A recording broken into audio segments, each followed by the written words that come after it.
하나님 말씀은 신약 성경 누가복음 5장입니다.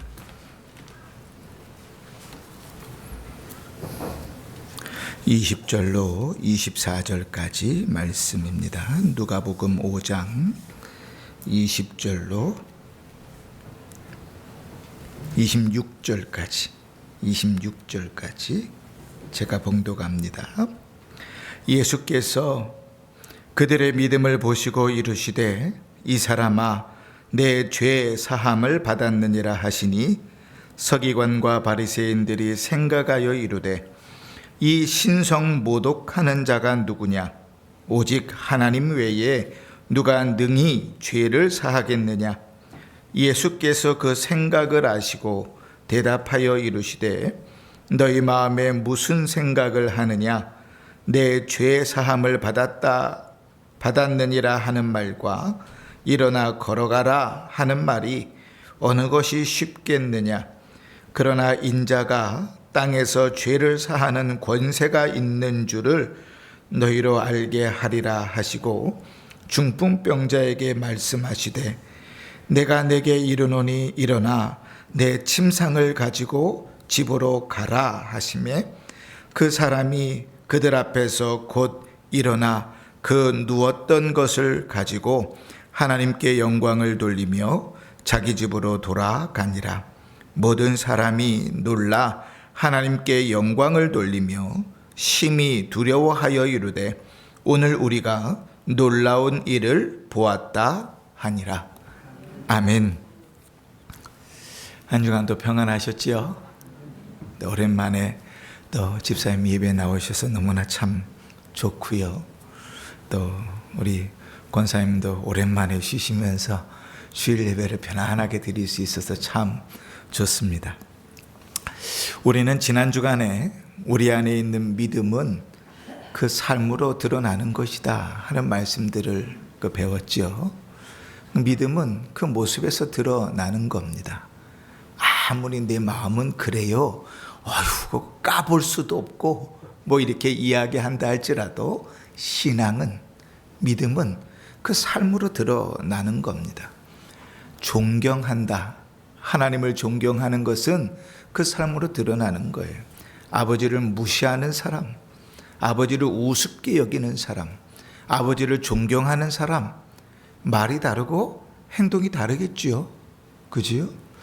친해서 이야기하는 것과 무시하는 것은 완전히 다르지요. 친해서 격이 없는 것과 존경하는 것은 또 다릅니다. 그지? 그 믿음은 그렇게 드러나는 것이에요. 한 주간 동안 이 말씀을 듣고 기도하면서 우리가 아는 말씀, 또 우리가 믿는 말씀을 삶에 순종하며 살려고 힘써 기도하시고 애쓰신 줄 믿고 감사합니다. 하나님이 그 기도를 들으셨을 것이고 그 노력을 기억하시고 거기에 은혜와 복을 한없이 부어주실 줄 믿습니다.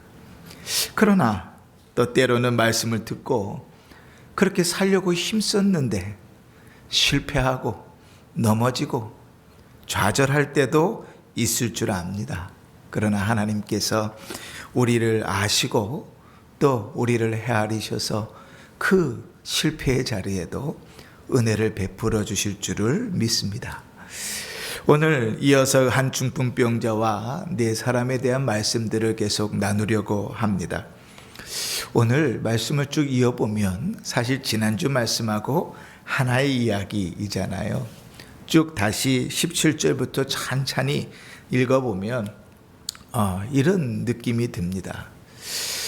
원래 주님께서 제자들에게, 사람들에게 꼭 가르쳐야 되는, 말씀하고 싶은 것이 있었는데 이 중풍병자의 사건을 만나면서 기회를 만나가지고 잘 됐다. 이참에 이것도 알려줘야 되겠다라고 말씀하시는 것 같아요.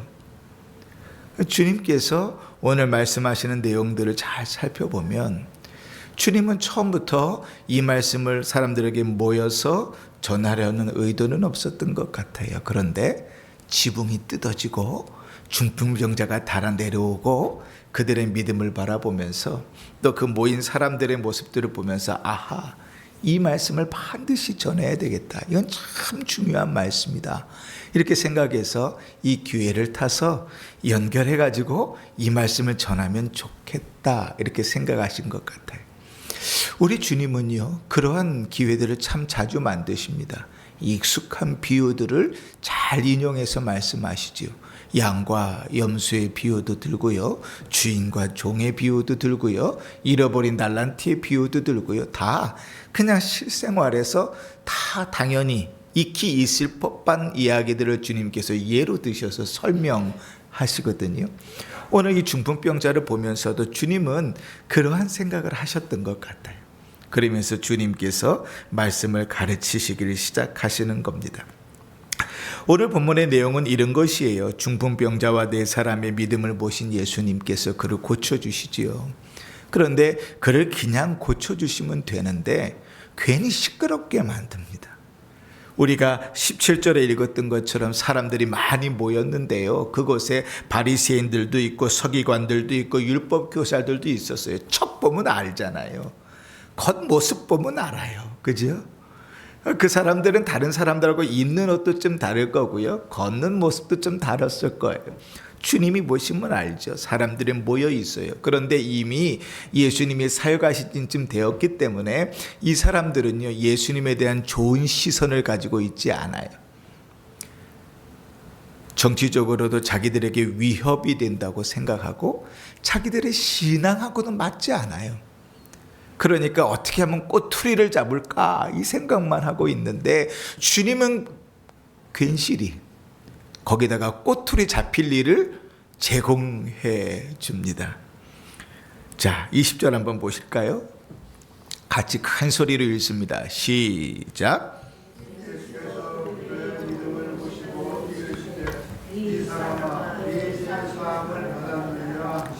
아멘. 아니, 주님께서 그들의 믿음을 보시고 그냥 고쳐주시면 되지 굳이 쓸데없이 하지 말아야 될 말을 하신 거예요. 이 사람아, 내가 죄사함을 받았느니라. 이게 왜 쓸데없는 말일까요? 난리가 났거든요.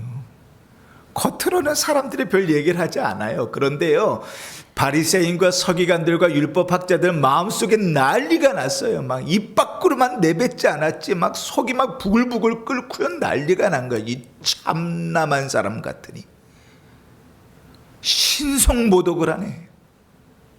왜요? 이 엄청난 파장은요, 죄는 누구만 용서하실 수 있어요? 하나님만 용서하실 수 있죠. 이게 유대인들의 신앙이잖아요. 죄는 하나님만 용서하실 수 있는데, 그런데 지금 예수님께서 뭐라고 얘기했어요? 내가 죄사함을 받았느니라. 이 얘기는 뭐예요? 내가 너의 죄를 용서한다 이렇게 말씀하시는 거. 난리가 난 거죠. 근데 채통도 있고요, 사람들이 모여 있으니까 그 뒤에 뭐 어떻게 될지 모르니까 어떤 이유에서든지 입 밖으로 말은 내뱉지 않았어요. 21절 보십시다. 서기관과 바리새인들이 생각하여 이르되 이 신성 모독하는 자가 누구냐? 오직 하나님 외에 누가 능히 죄를 사하겠느냐. 그죠? 생각하여 이르되 입 밖으로 내지 않았어요. 그런데 이들 속은 막 부글부글 끓기 시작했을 거예요. 저게 지금 뭐 하는 거야? 제가 강대상에서 설교하지 않고 이상한 정치 얘기하고 야당이 어떻고 여당이 어떻고 막 이런 얘기하면 여러분들 어떻게 했어요? 어떻게 하겠어요? 앉아가지고 저 목사가 미쳤나 그러겠지. 아니, 귀한 예배 시간에 예배당에 모여가지고 목사가 설교는 안 하고 하는 말씀은 안 전하고, 근데 거기다 대놓고 예배 중인데 목사님 내려오시오, 그딴 소리 하려면 내려오시오, 끄집어 내릴 거예요? 그 말 못하잖아요. 마치 그런 상황이에요. 속은 막 부글부글 끓는데요. 그런데 우리 주님께서는 하나님이시잖아요. 사람이시면서 하나님이시잖아요. 속마음을 아주 정확하게 아시죠. 저는 여러분들의 얼굴만 봐도요, 여러분들의 속마음을 정확하게 알 수 있으면 좋겠지만 저는 그런 능력이 없어요. 그죠? 눈은 저를 떨어지게 쳐다보고 있지만 마음속으로는 예배 후에 어떤 일을 생각하고 있는지 저는 몰라요. 그런데 주님은 정확하게 아시죠.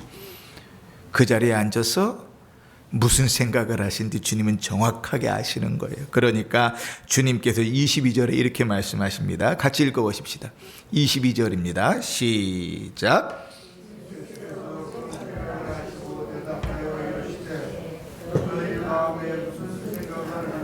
아멘. 야, 이 정도 되면 막 놀래야 되는 거 아니겠어요? 예수님께서 그들의 마음을 꿰뚫어 보고 아셨어요. 바리새인과 서기관과 율법학자들이 속이 막 부글부글 끓고 있다는 사실을 알았어요.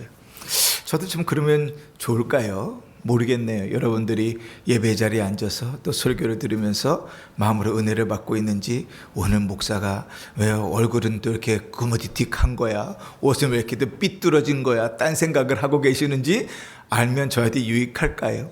근데 예수님께서는요, 그들의 마음을 정확하게 아셨어요. 그리고 그 마음을 드러내십니다. 그러면서 이렇게 이야기하시는 거예요. 23절을 읽으십시다. 시작.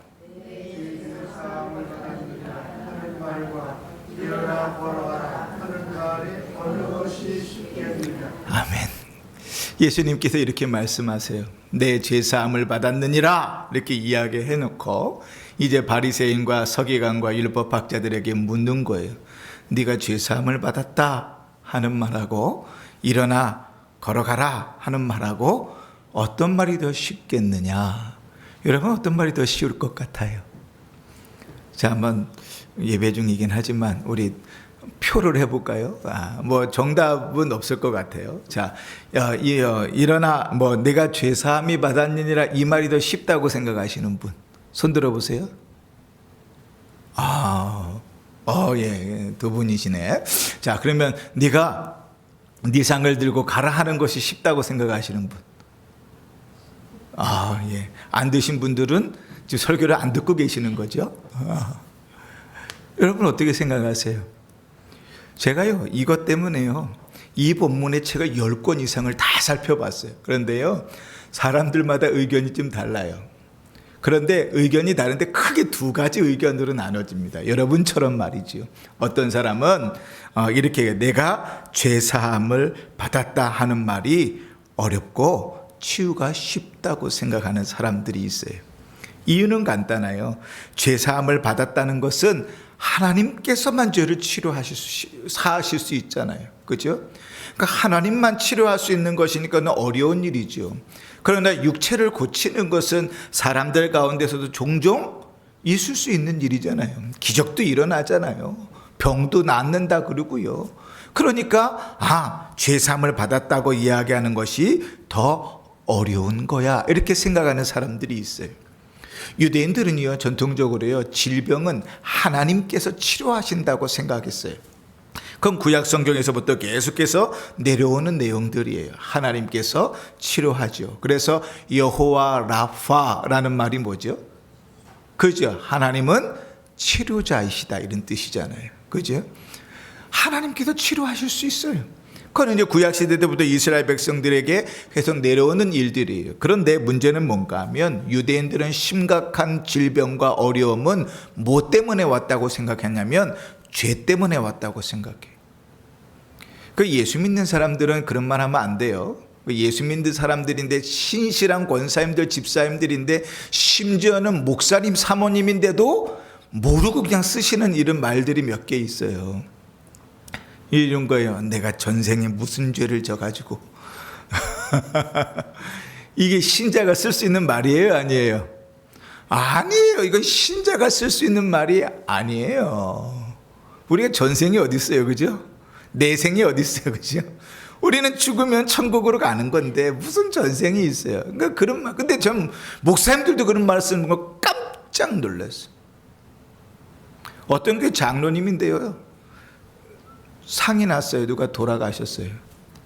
그런데 이렇게 위로를 하더라고요. 고인의 명복을 빕니다. 제가 깜짝 놀랐어요.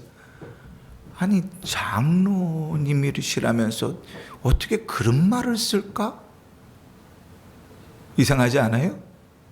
고인의 명복을 빈다는 말이 뭐예요? 명복이 뭡니까? 죽은 자가 받는 복이 명복이죠. 그죠? 근데 우리는 예수 믿어서 죽으면 천국 가면 끝이고, 예수 믿지 않아서 죽으면 지옥 가면 끝이에요. 지옥 가서 받을 복이 있어요, 없어요? 없어요. 그건 신자가 쓸 수 있는 말이 아니에요. 그게 뭔지도 모르고 쓰는 거예요. 고인의 명복을. 근데 장로님이 그런 얘기해서 깜짝 놀랐어요. 하지 말아야 될 말들이 있죠. 다시 유대인들은요, 심각한 죄, 질병이 생기면 그것이 자기의 죄 때문에 왔다고 생각했어요. 그러니 이 한 중풍병자가 오랫동안 중풍병으로 누워 있었잖아요. 그러면 병든 건 안타깝지만 그 사람은 왜 그렇게 당했어요? 죄 때문이에요. 죄 때문에. 이런 생각을 아주 팽배했어요. 그래서 실로암의 망대가 무너졌는데 거기에 사람들이 깔려 죽었거든요. 예수님의 제자들도 와가지고 예수님께 물어요. 주님, 저들의 죄가 얼마나 큰가 묻잖아요. 주님께서 뭐라 그러시죠? 너희도 회개하지 않으면 저들과 같이 멸망할 것이다. 여러분, 어떤 죄들은요, 어떠한 질병들은 우리의 죄 때문에 오는 질병들이 있어요. 성경은 명확하게 그것을 가르치죠. 그러나 모든 질병이 죄 때문에 오는 건 아니에요. 그런데 당시의 사람들은요, 죄 때문에 그 질병이 온다고 생각했어요. 그러니 이 중풍병자가 일어나 걸어간다고 할지라도 그에게 뭐가 부족해요? 죄의 용서함이 없으면 다시 그렇게 될 가능성이 있는 거예요. 근데 예수님께서 죄를 용서하신다면, 하나님만 하실 수 있는 그 일을 예수님께서 하신다면, 예수님은 단순히 사람이 아니라 하나님이시라는 말이니까 이 바리새인과 서기관들은요, 야, 이게 신성모독이다 이렇게 생각했던 거죠. 참남하다고 생각했어요. 또 죄사함이 쉽고 치유가 어렵다고 생각하는 사람들이 있어요. 왜 죄사함을 받았다고 말하는 게 쉬운가? 말이잖아요, 말. 그죠? 당신은 죄사함을 받았습니다. 그럼 내가 죄사함을 받았는지 안 받았는지 확인할 수 있는 근거가 있어요, 없어요? 없지요. 그죠? 예를 들어 제가 돈을 갚았습니다. 그럼 확인할 수 있는 근거는 있는데, 네가 죄사함을 받았습니다 라고 얘기했죠. 그걸 확인할 수 있는 길이 없어요. 누구만 알아요? 하나님만 아시냐. 그러니까 죄사함을 받았다고 말하는 건 쉬워. 그러나 사람이 오랫동안 중풍병에 걸려 있었는데 그 사람이 걸어서 자기 침상을 들고 간다? 그건 참 어려운 일이야. 이렇게 생각하는 사람들이 있죠. 그런데 정말 정확하게 여러분들처럼 이렇게 둘로 딱 나눠져요. 그런데 여러분, 죄사함을 받았다고 말하는 것이 쉽다고 이야기하든 죄사함을 받았다고 말하는 것이 어렵다고 이야기하든지 간에 사실 결과는 상관없어요. 무엇이 어렵고 쉬운 건 상관없어요. 주님이 원하시는 것은 무엇인가 하면, 주님은요, 중풍병자를 고치실 마음이 있으세요. 그죠? 주님은 중풍병자를 고칠 마음이 있어요. 그런데 일부러 뭘 하신 거예요? 죄사함을 받았다고 말씀하신 거예요. 왜냐하면 죄사함을 받았다는 것을 우리가 알아야 되기 때문에. 우리 주님께 죄사하는 권세가 있다는 것을 우리가 명확하게 알아야 되기 때문에 주님은 일부러 말씀하신 거예요. 그리고 중풍병자에게 내 들 것을 들고 일어나 가라고 말씀하십니다. 그리고 그 중풍병자가요, 곧 자기의 들 것을 들고 걸어갔어요. 오랫동안 중풍병으로 누워있던 그가 멀쩡한 사람처럼 자기 침상을 들고 걸어갔어요. 그러면 여러분 한번 생각해 보세요. 무엇이 더 쉽고 어렵건지 간에 주님께서 중풍병자를 고치셨으면 당시의 사람들이 그 질병은 죄 때문에 왔다고 생각하고 있으니까 죄사함을 받았다 선언하시고 병이 고쳐졌으니 주님께서 죄사하는 권세가 있다는 겁니까? 없다는 겁니까? 있다는 거죠. 주님은 그것을 알려주려고, 예수님 자신에게 죄를 용서하는 권세가 있다는 것을 알려주시기 위해서 일부러 이 말씀을 하고 계시는 거예요. 그러면 여러분, 우리가 이 말씀에서 주목해 보아야 될 것은 아주 명확해요. 우리 주님께 죄사하는 권세가 있다는 말이 무슨 말인가? 이 주님께서 죄사하는 권세를 가지고 계시다는 것이 나와 나의 삶과 무슨 상관이 있는가 하는 거죠. 여러분, 주님께서 죄사하는 권세, 죄를 용서하는 권세가 있다는 것이 무슨 의미이겠어요? 주님께서 죄를 사하는 권세가 있다고 이야기하시는 것은 바꾸어 얘기하면 우리에게 주님께서 죄를 용서해 주시는 일이 필요하다는 거예요. 다시 바꾸어 말하면 우리는 용서받아야 될 죄인이라는 사실이에요. 우리가 죄인인 것을 인정하지 않으면 주님은 필요가 없어요. 주님은요, 우리가 죄인이라는 사실을 알려주시는 거예요. 사람은요, 늘 자기를 합리화시키려고 그래요. 내가 잘못했다는 소리 죽어도 듣기 싫고요, 내가 잘못했다는 걸 인정하기도 싫어요. 나에 대해서 안 좋은 얘기하는 것 받아들이기 싫어요. 그래서 끊임없이 내가 잘못했더라도 나를 합리화시킬 이유들을 찾아요. 그럴 수밖에 없었어, 어쩔 수 없었잖아.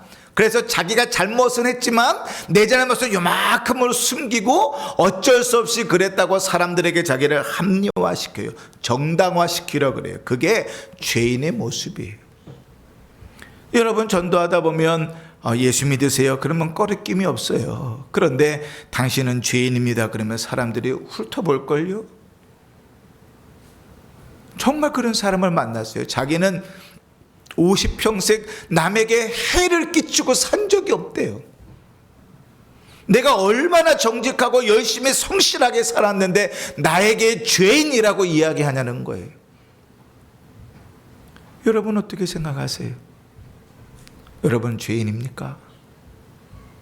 오늘 이 자리에 내가 죄인인 사실을 인정할 수 없는 분들이 있다면 오늘 주님의 말씀 앞에서 내가 죄인이라는 사실을 인정할 수 있길 바라요. 그래야 주님이 필요합니다. 그래야 주님의 용서하시는 권세가 우리에게 영향이 있어요. 참 재밌는 사실은 이 중풍병자의 사건과 하나의 세트처럼 묶여있는 사건이 그 다음에 나오는 레위를 제자로 부르시는 사건이에요. 그런데 이 레위를 제자로 부르시는 사건에 우리가 아는 아주 유명한 말씀이 나와요. 그게 뭔가 하면 32절인데요. 내가 의인을 부르러 온 것이 아니라 죄인을 불러 회개시키려 왔노라. 그 주님께서 오신 목적이잖아요. 주님께서 먼저 선언하셨어요.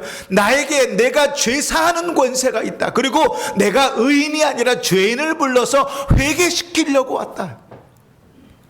그러니 여러분, 우리가 의인이라고 생각하면, 우리가 죄인이 아니라고 생각하면 주님은 필요 없어요. 주님과 상관없는 삶을 사는 거예요. 그러나 여러분, 우리는 죄인이에요. 아담과 하와가 범죄한 이후로 모든 인류는 죄인이에요. 죄를 숨기고 싶어하는 건, 내 잘못을 듣기 싫어하는 것 자체가 우리가 죄인이라는 증거예요. 우리는 죄인이에요. 우리가 죄인이라는 사실을 믿고 인정하고 주님의 용서하시는 권세를 누리는 복된 성도들이 되시기를 주의 이름으로 축원합니다. 자, 또 한 가지요. 아까 우리가 얘기할 때 죄사하는 권세가 주님께 있다는 것이 나와 무슨 상관이 있냐고 얘기했잖아요. 주를 알지 못하는 자들에게는요, 예수가, 아니 내가 죄인이라는 사실을 인정해야 예수가 필요하다 그랬어요. 왜요? 주님께 용서를 받아야만 하니까요.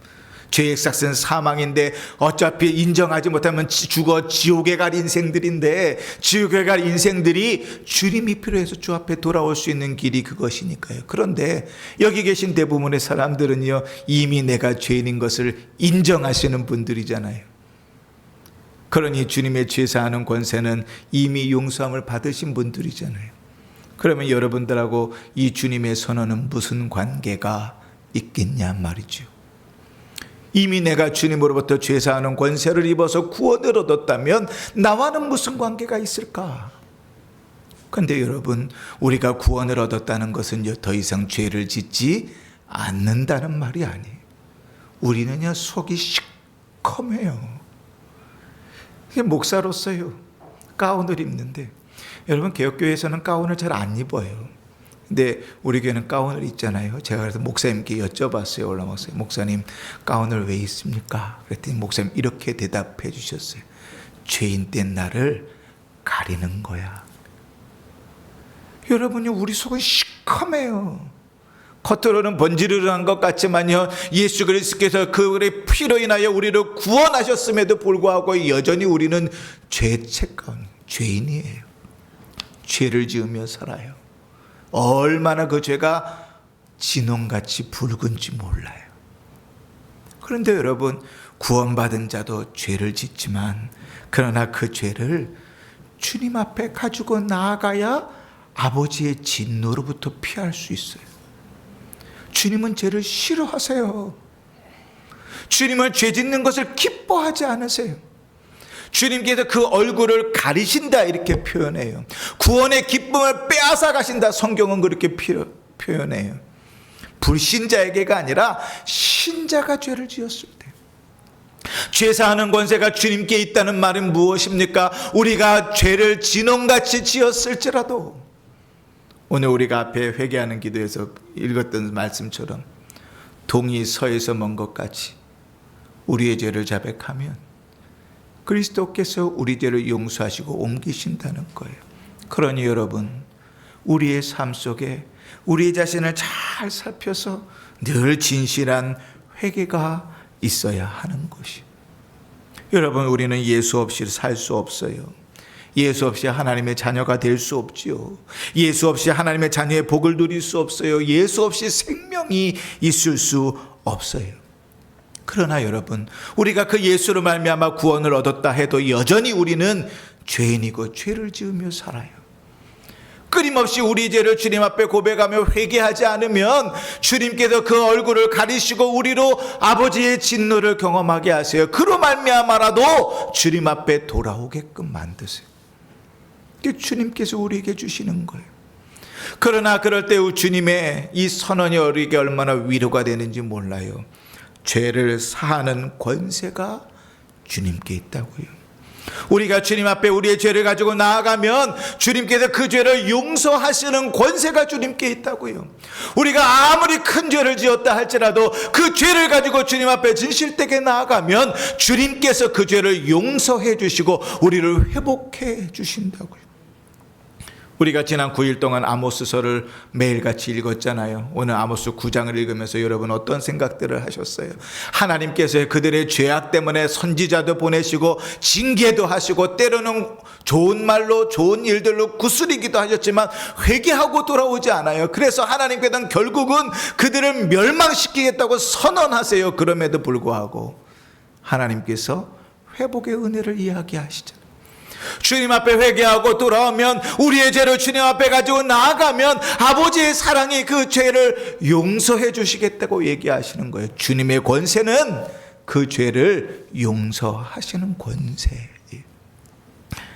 그러니 사랑하는 성도 여러분, 주님께서 우리를 부르시고 주의 말씀 가운데서 우리를 이끌어 가실 때 우리의 죄를 회개하며 주님 앞에 진실되게 나아갈 수 있기를 바랍니다.